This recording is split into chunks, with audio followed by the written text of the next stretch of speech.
Pada 15 Disember 2025, saya telah menjejakkan kaki di sebuah makam lama yang bernisian Aceh, Majlis N, yang terletak di Kesang Tua, Jasin. Makam nisan Aceh ini menjadi bukti bahawa kewujudan penempatan orang Melayu di Jasin sebelum abad ke-18, di mana kawasan penempatan orang Melayu ketika itu dihuni di sekitar Sungai Kesang.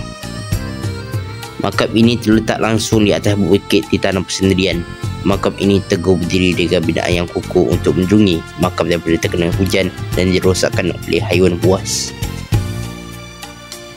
Namun begitu, pengkaji masih tidak dapat mengenal pasti siapakah tokoh yang disemadikan di atas bukit ini.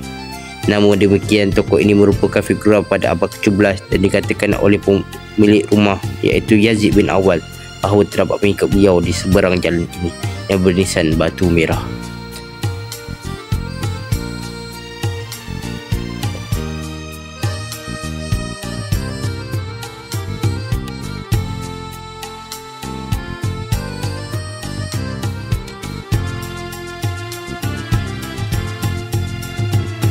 Berdasarkan tipologi batu nisan ini Venus N, iaitu sekitar kurun ke-17.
Pemandangan di atas bukit ini boleh melihat pemandangan sekitar hulu Sungai Kesang, iaitu Sungai dan Gunung Ledang.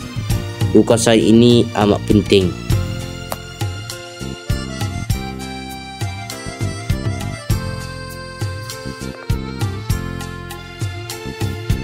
Jasin dahulu pada abad ke-17 merupakan kawasan utama dalam kawasan perhentian atau rehat bagi kapal untuk ke Gunung Ledang bagi mengungut hasil hutan. Hasil hutan ini diambil terus dari sana untuk dijual di belahan luar negeri Melaka. Pengkaji juga mendapati terdapat makam nisan Aceh bertype H yang berada di Masjid As-Salam Kesang Tua juga. Kalau dikira secara bentuk tipologinya, makam tersebut dicari sekitar kurun ke-15, iaitu sezaman dengan Kesultanan Melayu Melaka atau Kesultanan Johor Riau. Tetapi makam tersebut masih lagi dalam pertanyaan pengkaji. Adakah makam ini dipindahkan? Disebabkan makam ini seperti dipindahkan daripada lokasi baru. Kemungkinan dia dipindahkan daripada pesisir Sungai Kesang. Makam tersebut yang terletak di Masjid As-Salam Kesang Tua akan dijelaskan oleh pengkaji bagi seri kedua berkaitan makam Batu Nisan Aceh di negeri Melaka.